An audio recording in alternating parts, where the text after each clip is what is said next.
నమస్తే అండి. ఈరోజు నేను చాలా సింపుల్గా అయిపోయే మామిడికాయతోటి రోటి పచ్చడిలాగా చేస్తున్నానండి. ఇది మనకి ఇడ్లీల్లోకైనా అట్లలోకైనా ఇందులోకైనా పొద్దున్న వేసుకొని తినేయచ్చు. మనం అన్నంలోకైనా చాలా టేస్టీగా ఉంటుంది. 2 మామిడికాయలండి, టెంక పట్టదు కదండి, అవే అండి. ఈ సైజు ముక్కలు పూసుకున్నాను. ఇవి మనం మిక్సీ జార్లో నేను ఆల్రెడీ కారం వేసుకున్నానండి జార్లోకి. ఇవి ముక్కలన్నీ జార్లోకి వేసుకుందాం. చిన్న రసాలు అంటారు కదండి, అవి ఇప్పుడు వస్తాయి కదండి కాయలు, అవండి. చాలా టేస్టీగా ఉంటుంది. ఎలాగైనా తినొచ్చు మనం.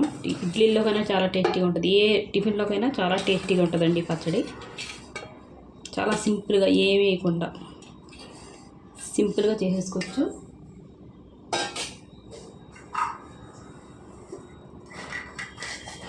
చూడండి, ఇవి వెల్లుల్లిపాయలండి, మిక్సీ వేసుకుందాం. ఇవన్నీ ఇందులో పచ్చికారం అండి, కారం తగినంత అండి. మనం ఎంత తింటే అంత, 2 కాయలు కదండి.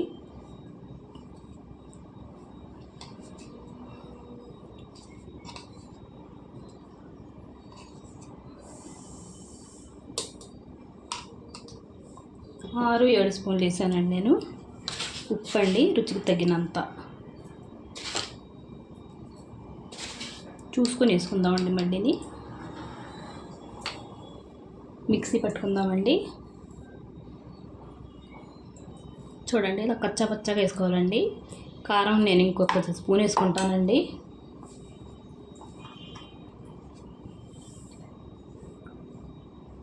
కారం ఎక్కువ తినేవాళ్ళు కొద్దిగా ఎక్కువ వేసుకోండి. ఉప్పు కూడా కొద్దిగా తక్కువైందండి, అంతే. సరిపడా వేసుకోవాలండి. మరి ఎక్కువ ఉప్పు ఉన్నా బాగుండదు టేస్ట్. ఇంకోసారి మనం మిక్సీ పట్టుకుందాం. చూడండి, ఇలా కచ్చా పచ్చగా వేసుకోవాలండి. కనిపిస్తున్నాయి కొద్దిగా అక్కడక్కడ మనకి ముక్కలు తగులుతూ ఉంటాయండి. ఇదేంటంటే రోటి పచ్చడి టైప్ అండి, చాలా టేస్టీగా ఉంటుంది. ఒకసారి మీరు ట్రై చేయండి. ఇప్పుడు ఇది తాలింపు పెట్టుకోవాలండి. చూడండి, తాలింపు కడాయి పెట్టుకున్నానండి. ఇందులో నేను పల్లి నూనె వేసుకుంటున్నానండి.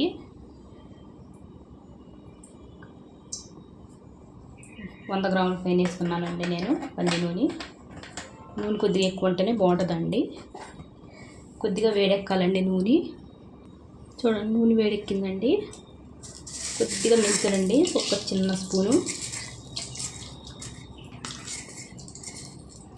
తాలింపు కూడా పెద్ద హడావుడి ఏమీ లేదండి, సింపుల్గా వేసేసుకోవచ్చు తాలింపు. ఇప్పుడు కొద్దిగా ఆవాలండి.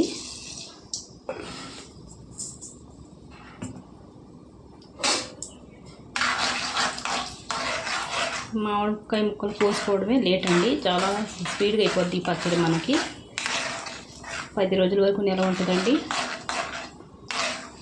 ఇదే పచ్చడి ఇంకోలా కూడా చేసుకోవచ్చు అని మనం ఆవాల పిండి, మెంతి పిండి వేసుకొని కూడా చేసుకోవచ్చు.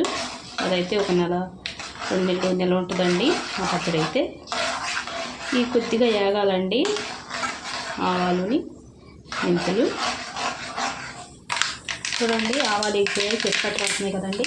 ఈ టైంలో మనం మిరపకాయలు వేసుకుందాం 4.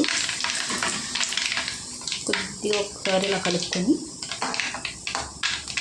ఇందులోనే మనం వెల్లుల్లిపాయలు అండి దంచుకొని వేస్తున్నాను.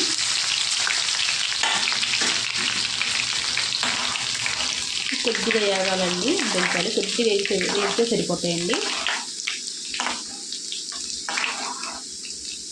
స్టవ్ కట్టేసుకుంటున్నానండి. ఇప్పుడు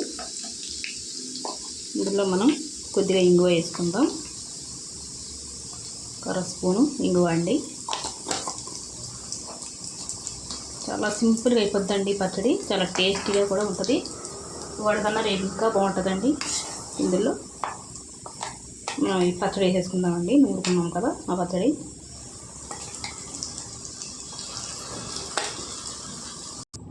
చూడండి, పచ్చడి అంతా వేస్తాను నూనెలోకి. ఇదంతా బాగా కలుపుకుందామండి. ఈ పచ్చి మామిడికాయలు అయిపోయేదాకా మనం ఈ పచ్చడి చేసుకుంటూనే ఉండొచ్చండి. ఊరికి అయిపోతూ ఉంటుంది, మళ్ళీ చేసుకొని అనిపిస్తుంది ఇదే పచ్చడి. టిఫిన్లోకి అయితే చాలా టేస్టీగా ఉంటుందండి, అట్లలోకి అయితే ఇంకా బాగుంటుంది ఈ పచ్చడి. ఒకసారి మీరు ట్రై చేయండి. ఎంత కలిపిస్తాను బాగా కలిసేలాగా. చూడండి మొత్తం అంతా కలుపుకున్న తర్వాత ఎంత బాగుందో పచ్చడి.